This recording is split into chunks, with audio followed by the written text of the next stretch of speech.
What up, though? What up? What up? PR Project, episode 6. Yes, I'm sir. Tommy. I'm Aaron. It's Aaron. And this is PR Project, episode number 6. The title of this is we're not going to do that because last time I started and then we got all out of whack, right? We Right. got to first off start by telling people who PR Project is fueled by UCAN. UCAN is a company that's fueling your personal best. A lot of sports nutrition products have sugar and fast carbs and stuff like stimulants, like caffeine and stuff. No shade to caffeine because coffee is my thing. Like, I don't want coffee out there to come get me. You know what I'm saying, Mr. Coffee? Big We coffee. good, huh? Can't have big coffee come get you. No, big coffee. I need big coffee to stay right where they at because I like it. It's cool. But caffeine and sugar highs don't last throughout the whole workout. You need something that's gonna be like nice and smooth and keep your blood sugars at a certain level throughout the workout, so you can be sharp mentally, physically, all that stuff. And UCAN has a remarkable ability to provide a steady release of energy throughout the workout or throughout your day. Yeah, Because important. controlling blood sugar is absolutely important.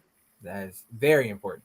But so I was kind of skeptical, honestly, at first, because I'm like, what is this stuff? So we started, I tried it out, and I've come to like it just because it's kind of like I kind of equate it to like the why I liked and why I went vegan, or stayed vegan afterwards, because that new energy that you have that just kind of like lets you coast through the day and you feel like you have the sustainable feeling of energy. I used to want like a spike of this and that and make you feel good for a second, but I'm really vibing the way that when I take it, I just feel like um, there's a consistent flow of goodness, throughout the workout. So that's why I like it a lot. And then also you too can try a variety of products. If you go to ucan.co and use PR Project, you can get 20% off the Edge, the award-winning Edge, the protein, the energy bars, or whatever else they have on the site. You can get you some too of this goodness, right? Get you some. We good? I can't hear you. Why can't I hear you? Why are you muted?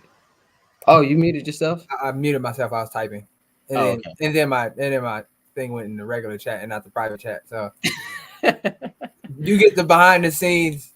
Yeah, Production, behind the all scenes. that stuff. So. But yeah, man. So yeah, UCAN's been dope. I'm out. Oh, empty. Let me tell Out. you. Let me tell you a funny story. Please. So I've been I've been shorting myself on protein. I wonder why I had so much left. The recommended amount for a proper what do they call it, serving is 2 scoops of protein powder. I've been giving myself, because usually 2 scoops is like that little baby scoop. Yeah. But they got like the full scoop. Yeah, it's But I guess you know what I'm saying, you got to scoop twice because you need that. You need 2 scoops. That's not a small scoop. No, but they say throw 2 scoops in there. So y'all been getting me together. Y'all been keeping me, Just imagine recovered with just 1 scoop. So just imagine where you would be in your life right now if you was doing 2 scoops this whole time. Man, they might have already asked me to send in a sample of, you know what I'm saying, to the doping agency. They'd be like, how is he just like getting better? How is this happening? How is this possible? Could it be Luke Humphrey's plan is that good? Or is he doping? No, we'll figure it out. But yeah, so today is all about marginal gains. And I like the fact that that obviously UCAN is sponsoring the show, but marginal gains is everything, right? All the little things that to me, I'd like to get your perception of marginal gains as well. But yeah, I've been hearing this term kicked around for a little bit. A guy that I follow and been kind of following through a lot of my running, journey so far, Knox Robinson. He really was the first person that I heard say marginal gains. So I'm like, at first, when I first heard it, I was like, what's that even mean? But then the more that the more I get into the sport, the more miles I put in, all this other stuff, I'm starting to realize like the power of marginal gains and what it really means. So marginal gains to me means all the things that you do outside of running, outside of putting in the miles, outside of the workouts, whether it's nutrition, recovery, rest, all the other stuff. What do you when you hear marginal gains, what do you think of? It's very similar to what you said. Just all the little things around the periphery of running that's not actually the workouts, just the things that get you or put you in position to maybe get 1% or 2% better that some people might neglect. Right, But right. they say attention to details.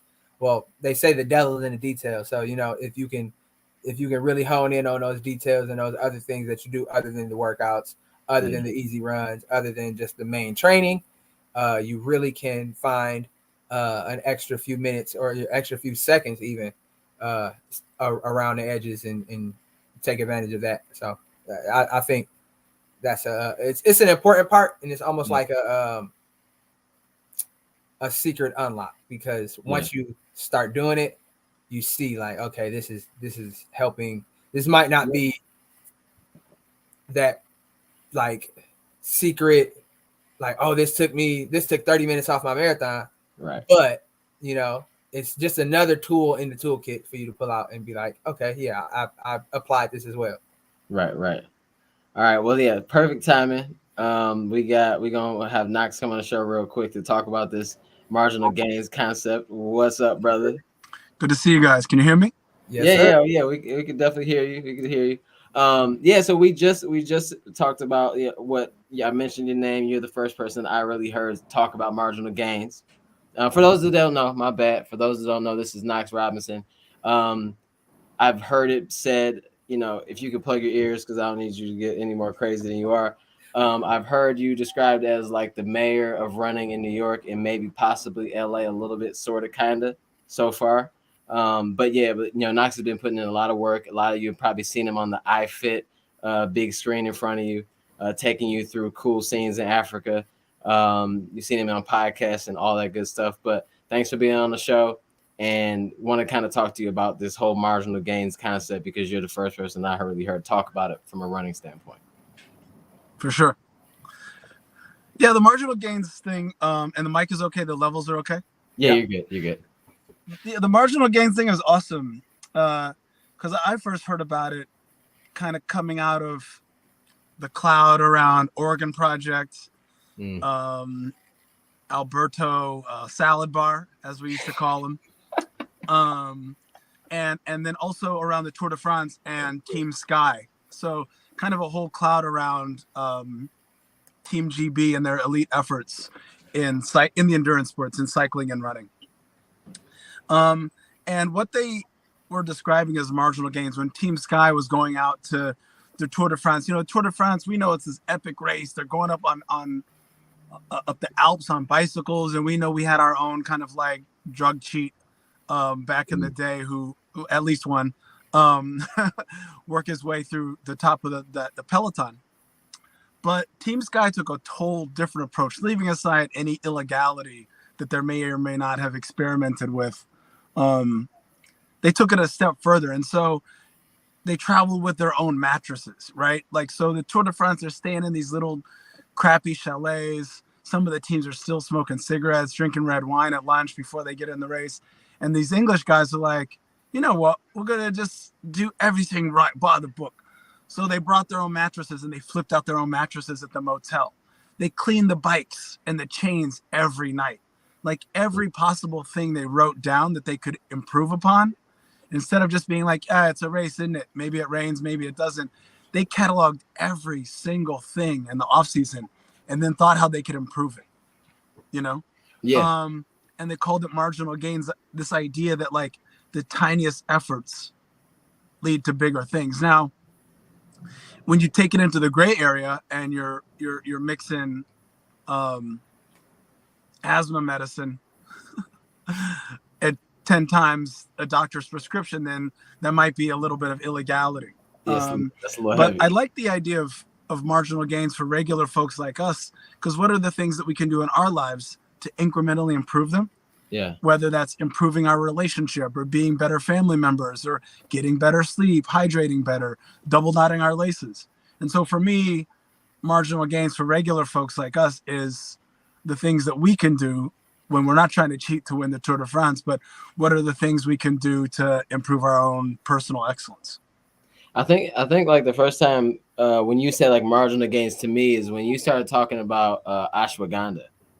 So you were telling me about like the stress, the stress levels and things like that, and I'm like in just that concept of thinking about things that are already out there that are like adaptogens, and teas and things like that, like all this stuff that's just out there that people are using for just normal stress levels or normal everyday life, that runners, we're putting ourselves through, you know crazy amounts of miles and stress and torture and sometimes, and not you even thinking about ways to foods and things that we can ingest to make ourselves feel better. And you make an interesting point, right? Because you said use the word ways. The thing about runners is runners are always looking at other runners. Runners are always like looking at the industry, like who running what, who running how much, and when how much they running, and what shoes that they got. But the whole thing about the marginal gains aspect is they looked outside of cycling to see what they could bring in. Alberto Salad Bar was looking outside the elite circuit to see what else. He was reading white papers on a vitamin supplement that helped old people. He's like, well, I'm training guys and I'm treating them and they look at old because I'm beating the shit out of them. So let me bring in some resveratrol. Resveratrol is a concoction that's derived from the skin of red grapes, drinking a lot of red wine. And it has an anti-aging, like, red wine and the skins of red grapes have an anti-aging component. And when you concentrate it, it's known as resveratrol. You could abuse it maybe to some performance gain, but it's at the natural market in your local health food store, you know? So it's about looking outside of running, to your point about adaptogens and ashwagandha. Ain't nobody talking about ashwagandha in Boulder, Colorado, maybe at the yoga studio. Yeah. That's what I'm saying. Like, it's like something that somebody else is using for the exact same reason that we should be. It's like we just overlook it, like Cherry Bundy. I gotta get it in there, right? So like like Cherry Bundy, it's simple. It's not like there's anything special. It's no special concoction. It's just something that's been known to improve in muscle recovery. So why is like weightlifters using something to recover when you're putting 100 plus miles a week? You know what I mean? Like, so has that helped? Has Cherry Bundy helped you? I mean, because you're always. Well, yeah. I mean, shout out to Cherry Bundy, but it's the same thing with ashwagandha. As soon as you, as a runner, come around, like, I don't know if you heard of tart cherry juice. Everyone's like, oh yeah, well, my grandmama had that at the natural market in 1982. Yeah. Like, it's there in the natural market. Folks have been known about this. Or like when I was first asking about ashwagandha, I told you my snobby meditation partner was like, oh, we've known about it in the yoga community for years. Ha ha ha. And I was like, well, y'all in the yoga community ain't running no marathons. Right. You could have been told us. So, I mean, the tart cherry juice is incredible. All you got to do is go and read some of the research paper, the white papers on those, and the dramatic effects that Cherry Bundy has. Not only, you got to understand how to use it, for instance, with tart cherry juice, or how to use it correctly, because it's not so much a hydration, it's not so much a fuel, the way we think a lot of things we take, but especially at our peak performance phases, maybe not even in the conditioning phase, but at peak performances, that long arc that you want to use, not just on race day, but all your top backbreaking performances in your lead up to that trajectory, that's when Cherry Bundy really brings you back. And it's not so much about recovering from a big race, it's about recovering from the big efforts leading up to the race. Because I was just explaining to some folks yesterday here in LA, in other sports, you always hear about practice is harder than the game, but runners never really do that. Runners like dabble around the ideas and, ooh, that workout was hard, and ooh, that workout was amazing. But your distance runs, your long runs have to be so hard that you're not even getting close to that at race day. Like, why are we waiting to a marathon to have a breakthrough? No disrespect to anybody who's training to have a breakthrough at their marathon, but why are you guys waiting to marathon day to have the breakthrough? Yeah. You gotta have the breakthrough now. So then when you go to the marathon, all you gotta do is just shine and run the time. So like, Bunnies come when you train in at breakthrough level in practice. That's African shit. You think those guys ain't having breakthroughs out in Kenya and in the mountains just without the clock on? So that's when they go out to Rotterdam, they go out to Amsterdam, they go out to Valencia, they go out to Boston. They smooth because they already did it already. Yeah. And I think too, like, sorry, Aaron. I think too, like, it's because once you get to a certain point, I mean, I don't know if it applies to like I don't know if that applies to everybody, I mean, because certain earlier in my like running career or whatever, it was like if I had the mindset of like I want to break through now, then I think that I would have probably broke myself, like, because we're not, you are for sure like ready to test certain things and, go all out on a day, or not all out, but go to a point where you would, maybe have a breakthrough. But then what about like some of the people that are really new to it and they're like trying to break, 4.5 or 5 in a marathon? Like, what ways can like that person push to the next level and maybe get close to that breakthrough without like, expending too much, energy there? I mean, we're all human. We all have the same genetic makeup. We're all human beings. We're all Homo sapiens, and so most of these principles apply. So whether you're, training to break 4 hours or you're trying to break 2 hours, the concepts of what it takes. Now, obviously, the scale is different, the ratios are different, but the principles about what it takes to train Homo sapiens really holds. And so, sure, we can be inspired by Eliud Kipchoge, but we can also learn a lot from Eliud Kipchoge and apply it to ourselves. And that's the inspirational thing about the Marginal Gains era, right? It's like, it's not so much that this is what the guys do to win the Tour de France. It's like what we can apply in our own life to make our own lives better when, we're living in Biloxi or Bloomington or Birmingham or Brooklyn. You know what I mean? Yeah. I mean, like, what are you guys doing? Because Tommy, you look like 7 years younger than when I met you a year ago. Are you even training hard enough, B? Because when I met you, you was looking rough, B. But now, is this a filter that's on the camera? Aaron, what's he doing? You sleeping in a tent? No, I got sleeping on my roof, tent in the roof. He's sleeping in a hyperbaric oxygen. You look like Michael Jackson in a good way. No, it's the ring light.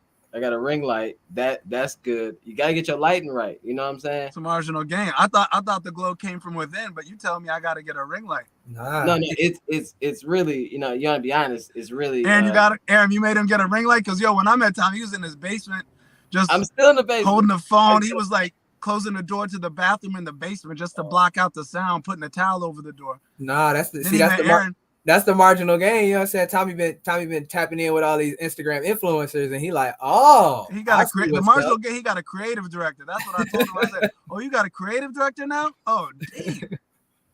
No, man. Yeah, I had to. You got to step it up every now and then. You got to get those. Marginal gains is this ring light. You know what I'm saying? I got the different background now. Stack the shoes up, trying to look like I got a few shoes. You got to do it. You got to do it. And Knox got the marginal gain because he got that LA sun. You know what I'm saying? That LA sun is perfect lighting anywhere you go. It don't matter. You can be sitting in the car, you still gonna have that perfect LA sun. But not, of course. See, look. Told you, sun don't shine like that nowhere but LA, man.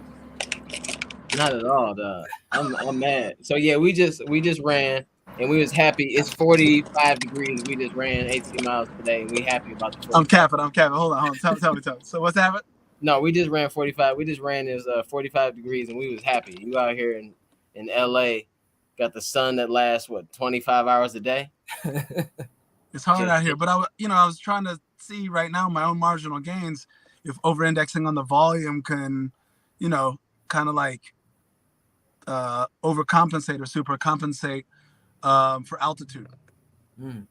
So like when because you don't have the altitude there, obviously. So you're saying like push yourself to a more of a fatigued state to grab. It's fatigue, but it's also the oxygen recruitment. It's also the cardiovascular recruitment of a lot of low intensity jogging at sea level with an oxygen rich air that might give you like a super compensation effect. So a lot of steady jogging and capillary recruitment and oxygen recruitment is going to give you like a marginal gain approximation of what might happen at altitude in an oxygen starved environment, right? Hold on, we got to get some. We got some silliness going on over here. Say it's not sitting in a classic Benz. That's what's up. Of course he is. It's a Benz. How we might say it politely. It's a Benz of a certain age. All right. A Benz of a certain age. But yeah, man, no, I really do appreciate you jumping on the show with us real quick, and then also for always bringing in these new ideas, and always sharing them. I mean, you don't normally go in depth on them, but it's just you're okay with just like dropping a couple words here and there to have people thinking, and I do appreciate that because that's what it's all about. And if we don't have people like you ahead of us doing all this crazy stuff and figuring it out, then then where would we be? Yeah, let folks know. You guys know I'm always down for it. Like I'm cool to just like drop a little thing like a joke or like jump on something to test it out. And then if we meet up in person at Boston and go granular, I can do that. I can unfortunately sit up in a bar and write some notes out on a napkin. You know what I mean? I can over text. Yeah. So anybody who ever wants to hit up with some questions about anything big or small, I'm always here to cap. You know what I mean? Yeah. So basically, everybody just heard it. You heard it here first. Flood Knox's DMs on Instagram. He will answer all of them. Unfortunately, I probably will. Ask him what your easy pay should be. Yeah. Let's talk about that. And then you could get the super. I'm about to bother you guys in the next installment. I'm about to bother you because you guys just talking paces. I'm a pace guy myself, but I thought you guys was advanced. You guys are younger, smarter. You're more plugged in. I thought you guys would have been more sophisticated. You guys are still talking paces. You guys sound like cavemen. No, we learning, dog. We learning. Like just like last time. Last time you talked to me on this thing, I was in a dark basement with looking like I was 80 years old. We grow. We growing, man. We new to this. All right. Well, let's see. Let me see some heart rate data from the Coros instead of talking about paces next time we talk. Oh man, no, you don't want to see my heart rate data from today. We're not. I'm Gucci. We're not exactly. I'm past flying colors. Well, we gonna see Aaron after we gonna debrief after your race. Oh yeah, for sure. And then we'll take it from there too. Oh yeah, for sure. All right, bro. Tommy, one more thing. Let folks know Boston side Roses is gonna have a shakeout on Sunday morning. Okay. I'll give you guys the information from our pub called the Black Rose. Oh, dope. Yeah. Dope. I'm there. So I'll see you guys in a couple months' time. Man, sure. It seems like it's right. It seems like it's flying up. It'll be here in no time. Hey, thanks a lot, man. All right, man. Reservatol, guys. I'll see you guys in a couple weeks, a couple months. For sure. All right. All right. Hey, gotta love it. Yeah, that's dope. That's dope. A legend of the running community stops through on PR Project to talk about marginal gains. So, like, what was your first addition to like the marginal gains side of things that you feel like made a big change? So to be honest, I'm not a rookie or like I'm not new to the concept of marginal gains. Being a sports fan all my life, especially professional sports, basketball, football, that kind of stuff. Everybody's always looking for that next opportunity, that next idea that might spark a change in the sport. So, and I'm super big on like analytics, especially I'm like an NBA nerd. So right now the NBA is going through what they call the analytics revolution. And it's basically in the last 10 years, the entire concept of how basketball is played has kind of been flipped on its head. There was a time where especially in the late 90s and early 2000s, I'm not going to go on a super long thing because I don't want to bore everybody with analytical basketball stuff. Hey, go off, bro. But there was a time where you wanted to get big men that could get close to the basket and really score around the basket. But as players have become better and more accurate shooters, especially from three, a lot of the game is won and lost on 3-point percentage. and the Houston Rockets and the Golden State Warriors were two of the first franchises to really realize that and leverage that concept. And then here comes the Splash Brothers, you know what I'm saying, and James Harden doing incredible things, just shooting the ball at volume because they realized a 33% 3-point shooter is more efficient than a 50% mid-range shooter. Because if you take it, the value that you get from a 3-pointer, if you're making 3 out of 10 3-pointers, it's pretty much the same as making 5 out of 10 2-pointers. So they just started putting up threes. So the idea is, and the idea of that came from people that necessarily weren't basketball people. This was more of a economics, almost almost like a very mathematical way of looking at the game. And it started with Moneyball in baseball, and that was in the early 2000s. So it kind of built on that.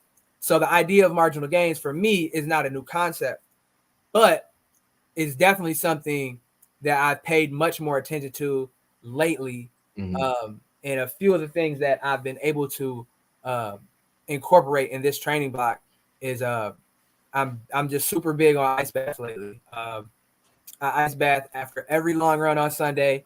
It feels like a reset. It's a good way to just get my legs. And really, it's a time just to be intentional about recovery, setting that time aside to focus on recovering, because we take all this time focusing on the workout, take all this time focusing on the easy runs, we take all this time focusing on getting ready to run, what we're going to wear, what shoes we're going to wear, what paces we're going to run, what efforts we're going to run, shout out to Knox, what, you know what I'm saying, what heart rate zone we're in. We do all of that, but then we finish the run, we either call it a win or call it a loss, we succeeded, we failed, and then it's over. But I have been trying to be more intentional about recovering from every workout, recovering from every run. So ice bath every Sunday is like religion, is like church, is like the long run. I have to do it now, and I don't feel right if I don't. So that's one thing that I feel like has been giving me a little bit of marginal gain.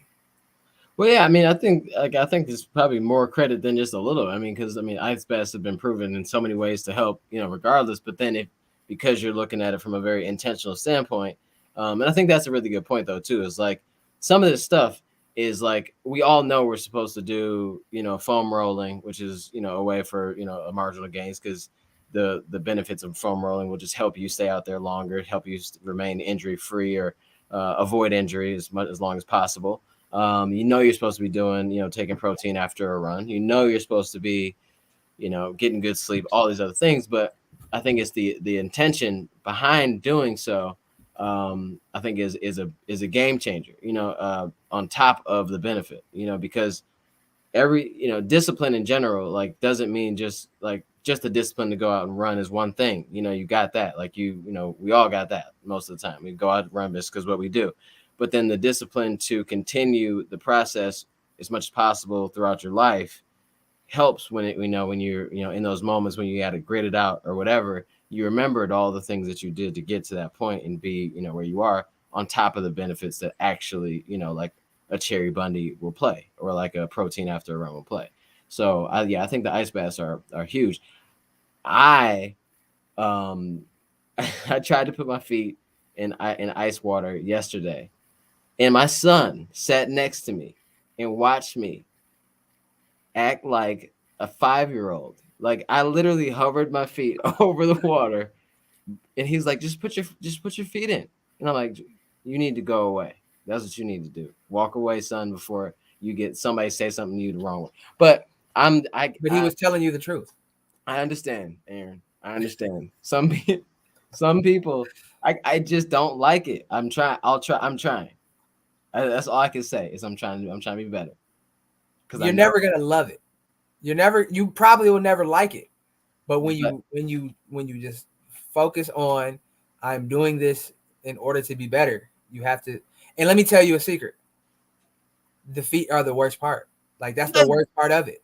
That's the only thing. Putting your feet in it is the worst part of it. I put the ice in the tub. I put the water with the ice in the tub. I stand in there with just my feet, and I gotta take I gotta take 3 deep breaths to calm my heart rate, and then I sit down, and it's not even as bad. No, I'm not even listening to you no more. Alexis said, I just did cryotherapy last week. I think the dry cold is much easier than the wet. I absolutely agree. I'm down with that. Well, go ahead and pay them $45 to go do that cryotherapy every week. I'll keep getting my $5 ice bag. I've done cryotherapy. I think it's awesome. It's not the same? I'm gonna be honest. When I was doing cryotherapy, I was probably already too far gone into a state of under recovery. He was like, I was trying to make up for it, so it probably didn't help. Like, as much as it could. You know what I'm saying? But yes, cryotherapy is good. It's only 3 minutes, and you stand in there, and they're like, it's at negative 140 degrees, and you be like, I don't feel like it is, but okay, if you say so. So, but it's the same concept. You know what I'm saying? Marginal gain. It's something small that may be able to help you in a very small way. But I have the hardest. I just can't do it. But yeah, no, I'm trying to get better at it. And one of these days, I'll be able to sit in a tub of ice water and just be sitting there having a conversation. One day, not today. I mean, you know, I do it. I sit in the tub with my ice and I scroll TikTok because there's no way. It's really the first 2 minutes is terrible, and then you be good. Do you understand? I'm out before 10 seconds hits. Like, you're not understanding. That's because you haven't. You can say whatever. You haven't committed. You got to commit to it. You got to just sit down in there and tell yourself, I am not going to get out of here. I'm not going to get up. I'm going to stay in here no matter how bad it get. It's crazy that you can run an entire marathon at this big pace that you be doing or whatever. All of these crazy workouts that you do, and you have no problem. Thank you, Dante. You have to control the breath. She sounds like a very tapped in, yoga, intentional, namaste type vibe. You feel me? Dante know the vibes. You have to control the breath. When you sit in there, 3 deep breaths, because it's fight or flight. Your body goes into shock. It wants to. This is not normal for the body to incur. It thinks you're in trouble. You have to use your brain. You are in trouble. You aren't, because you aren't going to die. I promise. I do it every Sunday. You aren't going to die. Yeah, comparing to a marathon is if I felt any pain like I do when I put my feet in cold water, I'm gonna be honest. Let's just go all the way with this. Yesterday, I didn't even have you didn't even have ice. I didn't even have ice water. It was just the basement water, which is very cold. It's not like it's in the ground outside. It was cold. Can we just get off of this? Shout out Shannon. Wim Hof vibes. Wimington Hoffman. Have you heard Wimington Hoffman talk? Wim Hof talks like as if he's cold, perpetual state of cold. And he's never cold. Because he always vibing. Y'all be like, oh, it's cold out here. I be like, bro, it's not that bad. Because once you begin to introduce yourself to this cold therapy, your swings in body temperature aren't as aggressive. They aren't as volatile. Your body is able to manage itself better with. So we're not gonna go 10 minutes on, but I'm not. It's something that I do. I think they help. And I'm trying, and I'm gonna try it. I'm gonna keep continuing to try to get better at that. Because I know that it works. It's a marginal gain. It's probably not even a marginal gain. It's probably a big gain, low key. All right, but marginal gain number 2. Keep it on me. All right, this has been dope. Keep it on me. I love. So, speaking of cold, I don't use the cold feature. I don't use the cold feature. The heat feature is lit. But the hot feature is wild. Is dope. Really, Fords is great. I have Fords. I have other massage guns too. Massage guns are great. It keeps you going. Kind of relieves the tension from those certain spots. It's like taking yourself to get a deep tissue massage by sitting at home doing it yourself. Nothing like going to get a good sports massage though. But in the meantime, to keep the muscles worked in and worked, going and all that stuff. And because the problem is like for me, for sure, is like calf muscles are a big thing for me. Like once my calf muscles tighten up, then my Achilles starts to get overworked, and then I have Achilles tendonitis.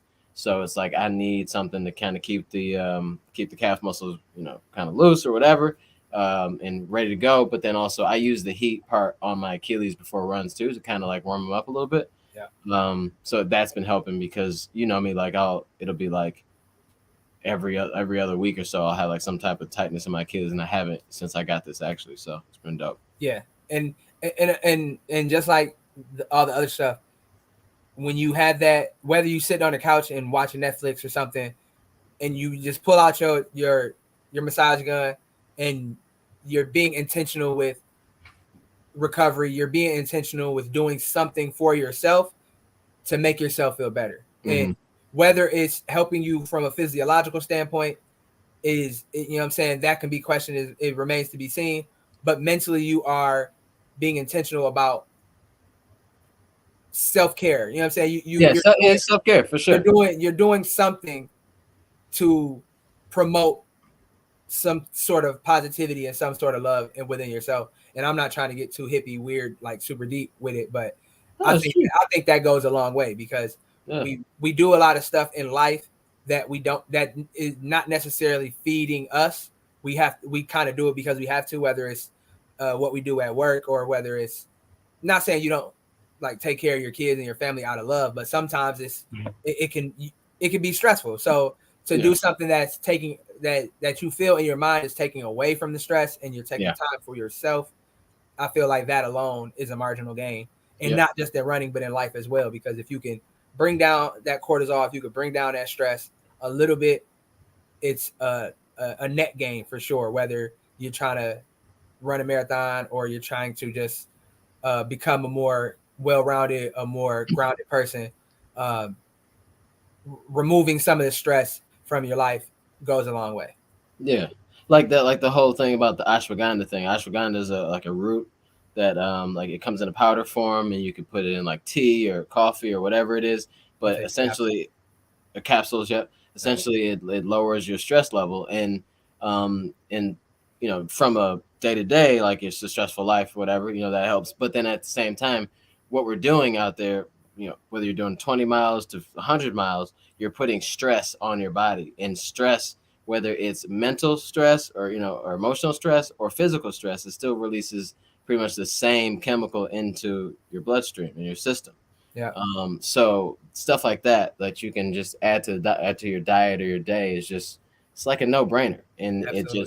it just helps. And if we can, I'm not what up, Jared?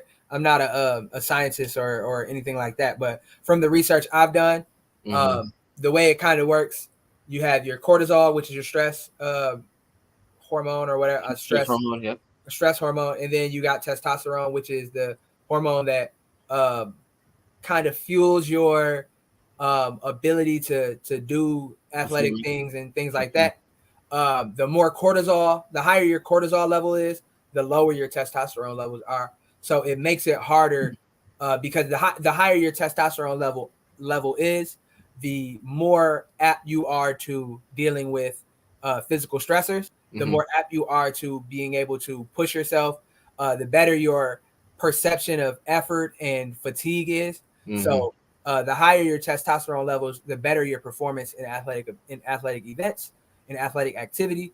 So if you're able to lower your cortisol level and keep your cortisol level low, that allows you to keep those testosterone levels higher, which in turn usually works out to better performance. And that's in men and in women. It's not just for men either. So well, and it's kind of, it's like, it's a weird thing because like the more like to build on your testosterone levels, like you do the physical work, and that helps build your testosterone, but at the same time it's raising your cortisol levels as well. So it's like you have to do all this stuff, if you want it to weigh in your favor eventually. Like because you can't just like not run, you not work out, and because you want your your cortisol levels to lower, you got to keep pushing because you want your testosterone levels to rise, and then you just have to balance and work to do the really the marginal gain stuff to bring down these other parts that play a negative role when it comes to you tapering properly and then running that race properly, because even by then you still want it to be so skewed where it's like you've trained through all of this stuff and you've managed your levels well, and you go to that day rested and you're ready to go. Like the thing is, like when I first started, when a year into running, I didn't think of any of this stuff, and it's not really, it's not necessarily necessary to think about it either. I mean, you can go run a marathon and do whatever, but some of us, like, are just trying to PR by a minute at whatever it is. And thinking about these things behind the scenes, the stuff that you could do when you're not running, just helps you get there just that much faster, like, and it's not necessarily spending $500 on or $1,000 on boots. I mean, those are good too, but there's other things you can do in the meantime while you saving for those compression boots, to offset and help yourself get out there, stay out there. Yeah, because you spend that $1,000 on compression boots, your stress levels might go up a little bit because you might be late on my legs feel good, but I can't pay my bills for some reason. My legs feel good, but my heat just got cut off. So, you know what I'm saying? It's all bad. So, yeah, you know what I'm saying? But I agree with Alexis. You can only train as hard as you can recover. That is huge. I tell people that I've overtrained before when in reality, I was under recovering. So I was having trouble with obviously a lot of times when you're in a marathon block, when you're training super hard, you're running a lot of miles, you eat a lot. And I was being very restrictive with what I ate because I was worried about how I looked. And I've had these problems in life.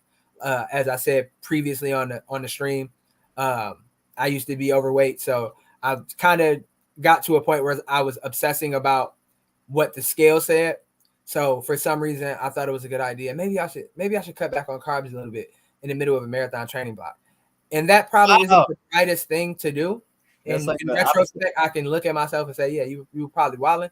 So, it's just, you have to do the thing. You have to do all the things to recover, to give yourself a chance. Because at the end of the day, that's really all we want to do. We want to get to the starting line with a chance to hit that number. And you want to try to give yourself as much of a chance as you can.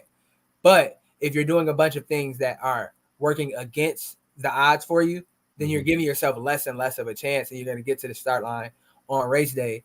And you're going to feel already defeated. Like, wow, I don't even know if I can finish the race, let alone hit my number. So the marginal gains thing is huge because it's those small incremental bumps to that chance.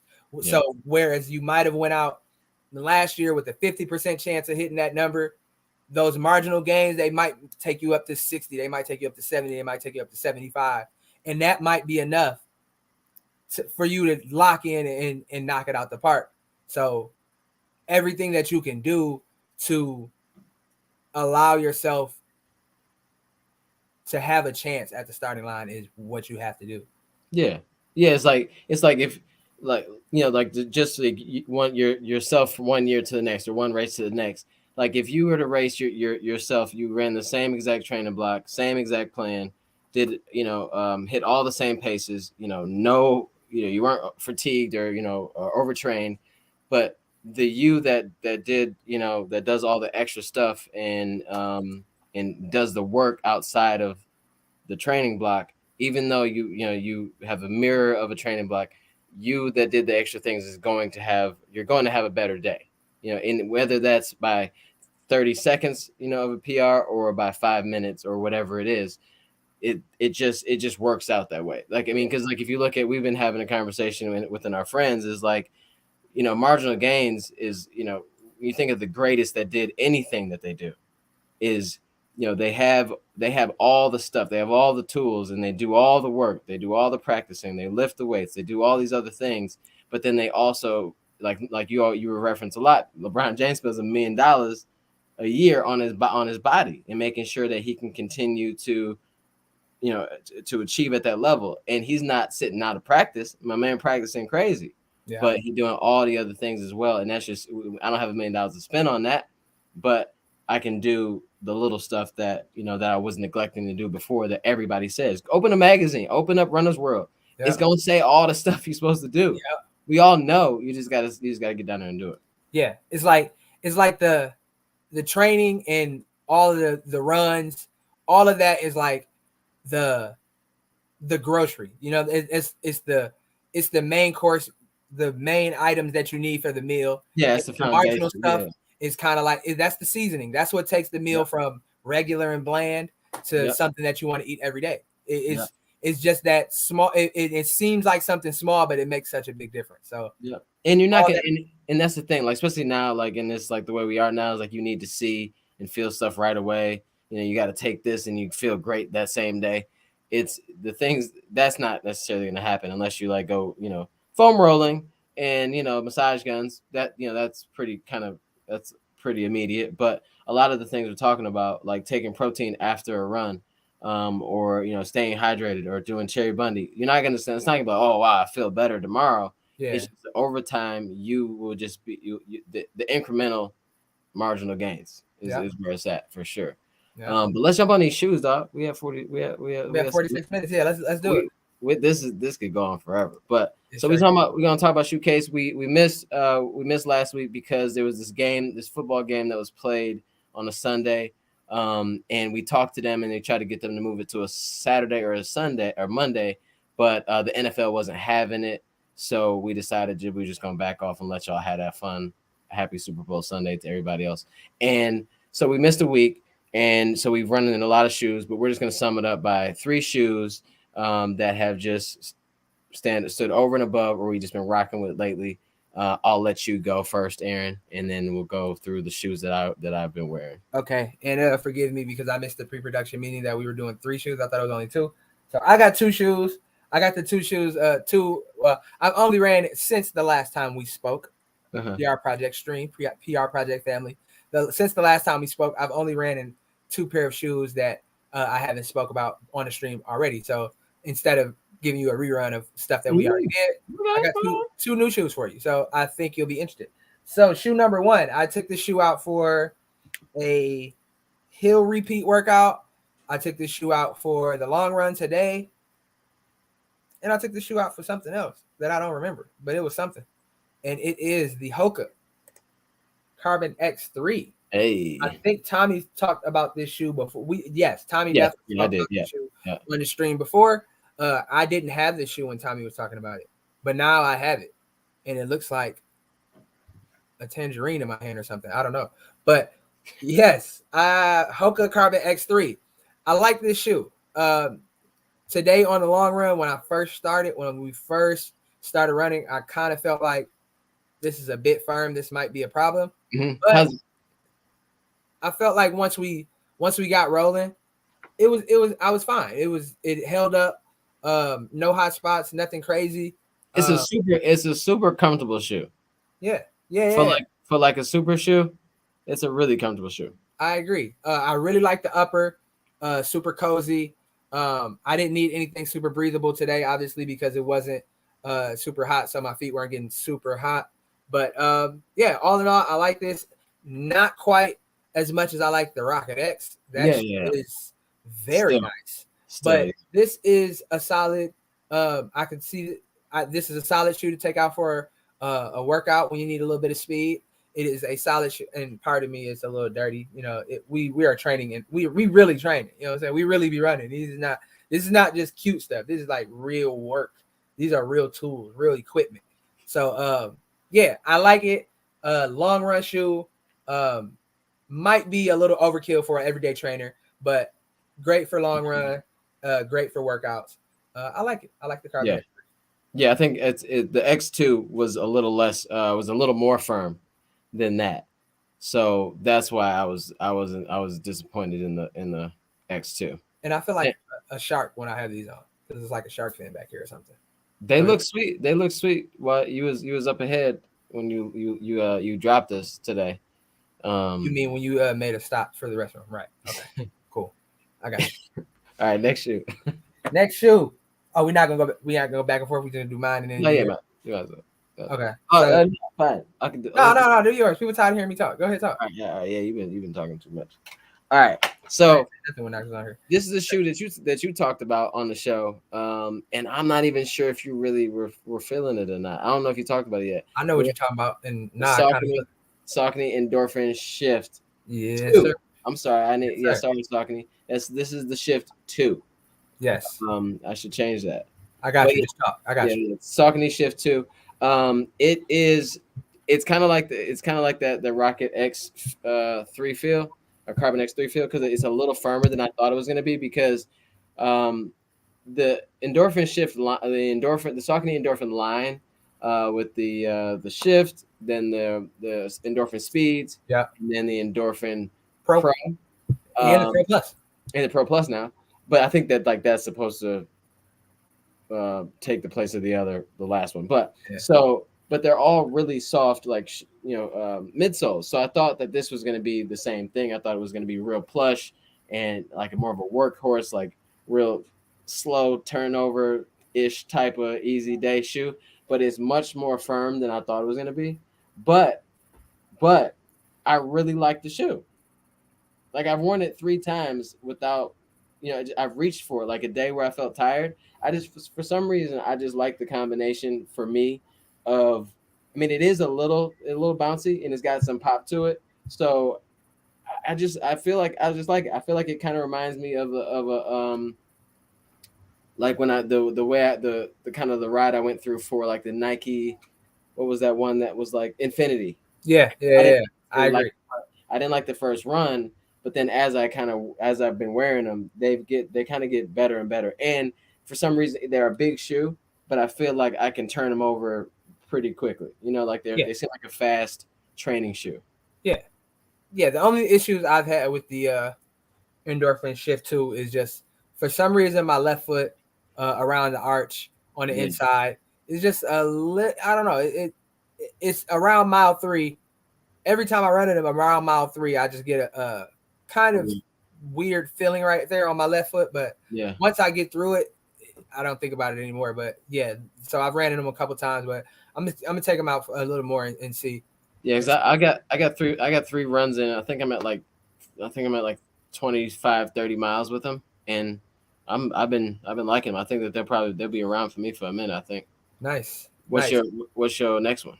Next up, a shoe that I wasn't sure if I would like. Oh, I don't. When I was little, they used to say Skechers. It's the S. I don't think that's they slogan no more, but that's what I remember it for. But this is the Skechers Razor Excess. It's Skechers Super Shoe. No, it's not. Oh, I'm sorry. Skechers. No, that's just their trainer. Regular shoe. My bad. That's their trainer.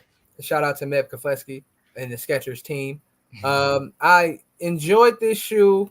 I really like the Hyper Burst sole. Shout out to Gary. Gary should have like a Skechers deal because Gary was one of the first people I knew wearing the Skechers. He ran a marathon in Skechers for sure. The Speed. Speed. The Skechers Razor Speed 3 or something like that. Yeah. So Gary is he definitely preaches the gospel of Skechers.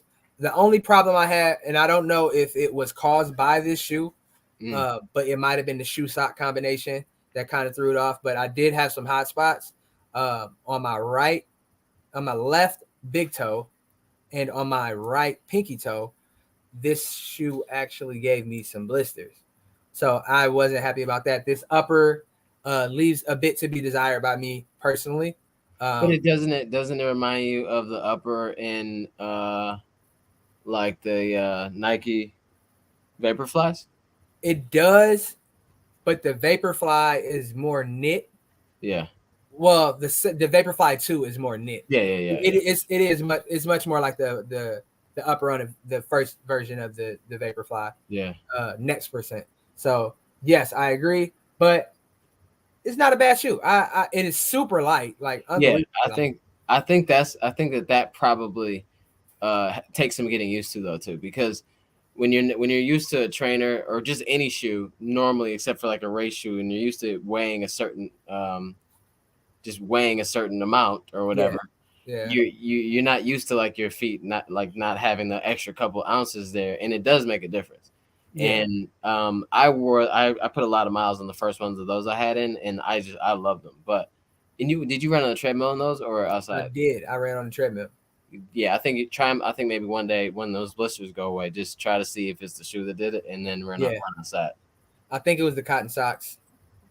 Cotton is rotten. Yeah. Rotten. So Cotton yeah, is rotten. I made the mistake of trying to be cute and wearing a pair of cotton socks. So yeah, we'll give these another run. We'll give these a few more runs for sure because it's a good shoe, solid shoe. Shout out to Skechers. I got another pair of Skechers that I'm going to be trying out soon. So we'll see how it goes. Oh, I never would have bought a pair of Skechers for myself.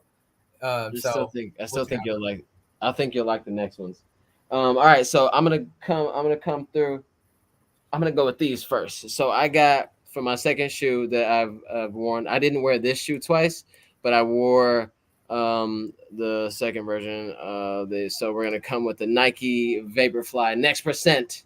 So Yes, sir. I wore these today, and then I wore the Next Percent 2 last Sunday for the long run and workout. Everybody knows about this shoe. I've run. This is my. I think I have 4 pairs of these shoes. I love these shoes. They're great. They're awesome. They're light. They're bouncy. They're Nike Vaporfly Next Percent. If you have any questions about Nike Vaporfly Next Percent, you either just started running or you just been anti Nike and you just have been plugging your ears. They're dope shoes. People run marathon in Skechers. Well, number one, Alexis, tell your husband one of the best, Meb Keflezighi, ran pretty much half of his career. All the good stuff, the big good stuff that happened for him, happened in Skechers. It's not the Joe Montana Skechers. It is not. It is not your grandma's. It's not the retired football player Skechers where they be like, they're so comfortable for when I'm walking through the airport. It's not the Skechers you're gonna see at Costco, at 6 p.m. on a Saturday. It's not that one, but they are trying. So honestly, Skechers has done a lot to because I've talked to the people. They've done a lot to make sure that the performance shoes are actually good shoes and different from their base, models and things like that. All right, Alexa said she knows. She filled him in. She got them together. Yeah. Fill them in. Yeah. So I wore these today, and these are awesome. I don't think I need to do this is a good question. Do either of you know which shoe you'll wear in Boston? I'll probably wear like something cool because I'm not running Boston, so I gotta look sweet. But no, Rhode Island is looking like probably the Asics Metaspeed Skies for me, but we'll see how it goes. Yeah. So I'm leaning towards the Metaspeed Skies. I've run most of my races in 2021 in those except for the marathon, which I wore those Nikes.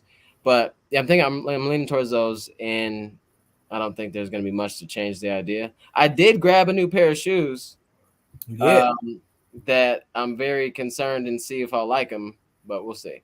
I think you will. I don't know. I have a real problem with this arch thing. I don't see how people ignore it. Well, this is one thing I've learned about shoes and buying shoes and buying anything really. The more you spend on it, the more you want to like it. You want me to bring these things out? I need to know. Can I do like a field test? So listen, I bought these the other day, right? These are the Alpha Flies.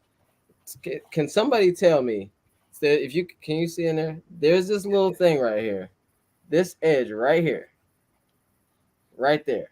This thing right here, you can feel that point when you step. You know what I'm saying? Like your half of your foot is over on the other side, which is I just don't understand how people ignore it. And I'm gonna try my best. I'm gonna run in them. And the good thing about Nike is you can send them back if you don't like them. Forgot about that. Shout out to Nike.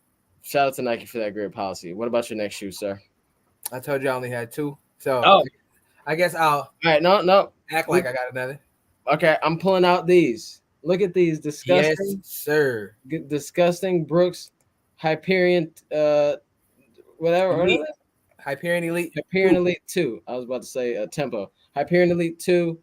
These have been awesome. Like people told me that you're gonna worry about you're gonna have heel issues, you're gonna get a blister. They're just okay. I don't know what y'all talking about. These shoes I would classify as a workhorse. Like you, like I don't know what it is. The foam is nice. The shoe is comfortable. It feels like a racing shoe. It's not too much shoe at all. They didn't get real fancy. It's just a good shoe, Yes. and I like it. And I've done 4 workouts probably in these things, and it shows. I ran the Snowmageddon long run last Sunday in those, and yeah, they held up well. And if you like firmer shoes, Yeah. that is probably the most firm super shoe that you'll find on the market. Very responsive. It has that large sole, but it doesn't feel like it. You can still feel the ground. You still get a good a bit of responsiveness from the ground under your foot. So yes, if you are into firm shoes and you're looking for a super shoe, I definitely would suggest the Brooks Hyperion Elite 2. Oh, real quick. Alexis jumped in. I think she's talking about the Alpha Fly. She said it bugged her at first, but now she doesn't feel it. That makes me feel good. Shannon said you don't feel it, but I when I stand in it, I feel terrified. That's all I'm saying. I feel fear, to a new level. So hopefully, I didn't spend $10,000 on shoes for no reason. I think you. Yeah. So, but yeah. So that's that. I think, guys. Yeah. That's that. I really do appreciate having Knox on the show in the beginning to talk about marginal gains.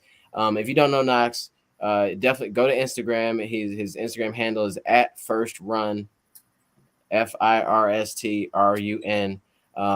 Dude's doing a lot of great work in New York and Cali, and working with 2 different run clubs. He one of the co-founders of Black Roses, and he's got a lot going, and it's dope. And it's dope to see him continue to try new things like the iFit thing, and then the running New York with the camera crew. Like it's just all epic stuff. So I appreciate him jumping on the show. You can have Knox in your house if you have an iFit treadmill. You can invite him over and run one of his workouts, one of his guided runs on iFit, which is super cool because you don't normally see people like us doing things like that. So shout out to Knox, that's big. And then he took him to Africa.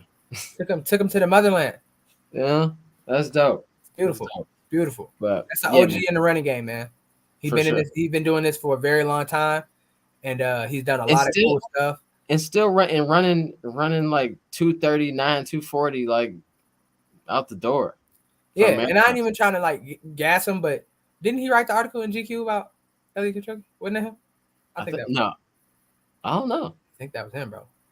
Hey, if it was him, the Drip Chogi episode, the Drip Chogi interview. Give me 1 second. Let me. That's that. What do they do on the shows? They be like, Hey, look up. Can you look that up for me? Check this for me. Shannon said yes. Yes. I'm looking at it right now. How Elliot Kipchoge broke running's mythic barrier by Knox Robinson. So yes, he's that. He's pretty accomplished. And look, he finally after all that stuff, he finally made it on the PR project. You know, second guess. You know you made it. Yes. You know you made it. When 2 guests so far, both been Robinsons. We need some more Robinsons. Who we gotta get a Robinson. We're putting the casting call out for running Robinsons. And you are running Robinson. And you are running Robinson. PR project. We will have you on the show. But PR project is officially over for episode 6. Thank you so much for watching the show. Make sure you subscribe to this show. Go over to Instagram. Follow Aaron. Follow Tommy. That's at me. Aaron X Worldwide. WORLDWIDE. Tell a friend. Tell a friend. Tell a friend. Tell a friend.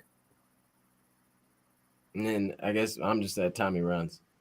Tommy _runs. Tommy TOMMIE. You got what is Z at the end? You got to give him. You got to give him everything, bro. You can't. I just didn't know. My first reaction to what you just did was for me to do the same thing that you just did, and then that would feel really inauthentic to me because you just did it, and I just was like, I guess I'm just Tommy Runs, So sorry for the downplay, but it is what it is. You just need to chill out. You got big clout, man. Chill out. Big You gotta follow. chill out with the rapper hands. I don't even know what to do with those. I'm out here trying to build my following, Mister Runs. Alexa said, can we talk about Dez on the podcast? So I have a podcast. It's called the Running Sleep Show. Dez is on the show tomorrow. It's gonna be on Instagram, so go check it out tomorrow. Dez will be on the show. So I'm not gonna talk too much about that because this is PR project and that's what we do. But yep, so we'll see y'all next Sunday, 5:00. 7 weeks out. 7 weeks out from what? 7 weeks out from race weekend. Right now? No, it's 8 weeks out. My bad. No. No. 8 weeks out. I want to say you have to have me tripping. All right. I mean, cool. Cool. 8 weeks out. 8 weeks out. Thanks for watching. Thanks for asking questions. Y'all missed dope. y'all. We love you. All right. Wait, I can't hit peace and hit off. Go. Hold on.